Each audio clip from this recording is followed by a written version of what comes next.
అదే RTV app వార్తల్ని క్షణాల్లో చదివే అవకాశం ఉంటుంది. ఒక న్యూస్ పేపర్, ఒక టెలివిజన్ ఛానల్ మీ చేతుల్లో ఎప్పుడూ ఉంటాయి. Welcome to RTV. నేను మీ గయాజ్ని. దివంగత నేత మాజీ ఎమ్మెల్యే ఆనం వివేకానంద రెడ్డి విగ్రహం ఏర్పాటుకు స్థలం కేటాయించాలంటూ నెల్లూరు రూరల్ ఎమ్మెల్యే కోటంరెడ్డి శ్రీధర్ రెడ్డి నగరపాలక సంస్థ కమిషనర్ సూర్యతేజకు ఈరోజు లేఖ రాయడం జరిగింది. ప్రధానంగా ఆ స్థలం కేటాయిస్తే తన సొంత డబ్బులతో ఆనం వివేకానంద రెడ్డి కాంస్య విగ్రహాన్ని ఏర్పాటు చేస్తామని కూడా ఆయన ఆ లేఖలో పేర్కొనడం జరిగింది. పొదలకూరు రోడ్డు సెంటర్లోనే ఏర్పాటు చేసే విధంగా ఆయనకు స్థలం కేటాయించాలని కూడా ఆయన కోరడం జరిగింది. ప్రధానంగా ఆనం వివేకానంద రెడ్డి కుటుంబ సభ్యులు, అదేవిధంగా ఆయన అనుచరులు, అభిమానులతో పాటు ఆయనతో రాజకీయ ప్రయాణం చేసిన వారందరినీ కలుపుకొని ఒక సమావేశం ఏర్పాటు చేసి ఆయన విగ్రహానికి ఏర్పాటుకు ఒక కమిటీ కూడా ఏర్పాటు చేయాలని కూడా ఆయన నిర్ణయించడం జరిగింది.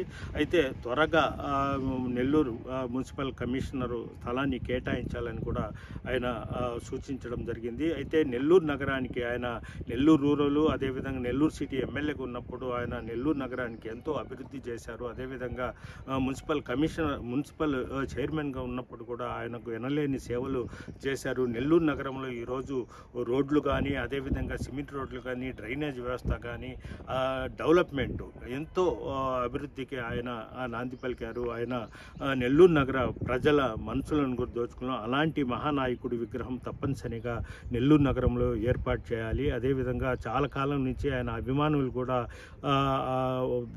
తమ దృష్టికి తీసుకుని రావడం జరిగింది. అయితే వివేకానందరెడ్డి విగ్రహాన్ని ఏర్పాటు చేయాలంటూ కూడా ఆయన అభిమానులు, ఆయన ముఖ్య అనుచరులు కూడా తనను కోరడం జరిగింది. ఈ మేరకే ఆయన విగ్రహం ఏర్పాటుకు తన వంతుగా కృషి చేయాలని తను ముందుకు రావడం జరిగింది.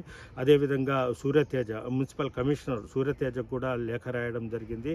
అయితే గత కొంతకాలం నుంచి ఆయన విగ్రహం ఈపాటికే ఎప్పుడో ఏర్పాటు చేయాల్సి ఉంది. అయితే కొన్ని కారణాల వల్ల స్థలం కేటాయించకపోవడం వల్లే తాను కూడా ఈ విగ్రహాన్ని ఏర్పాటు చేయడానికి ముందుకు రాలేదు. అయితే మున్సిపల్ కమిషనర్ వెంటనే స్థలం కేటాయించిన వెంటనే ఆయన కాంస్య విగ్రహాన్ని ఏర్పాటు చేస్తామని కూడా ఆయన చెప్పడం జరిగింది. త్వరలోనే వాళ్ళ కుటుంబ సభ్యులు, అదేవిధంగా ఆనం వివేకానంద రెడ్డి బంధువులు, అదేవిధంగా స్నేహితులు, అభిమానులతో ఒక కమిటీని కూడా ఏర్పాటు చేసి విగ్రహం ఏర్పాటు కృషి చేస్తామని కూడా నెల్లూరు రూరల్ ఎమ్మెల్యే కోటంరెడ్డి శ్రీధర్ రెడ్డి చెప్తున్నారు. వీడియో ప్రదీప్తో గయాజ్ ఆర్టీవీ నెల్లూరు నుంచి.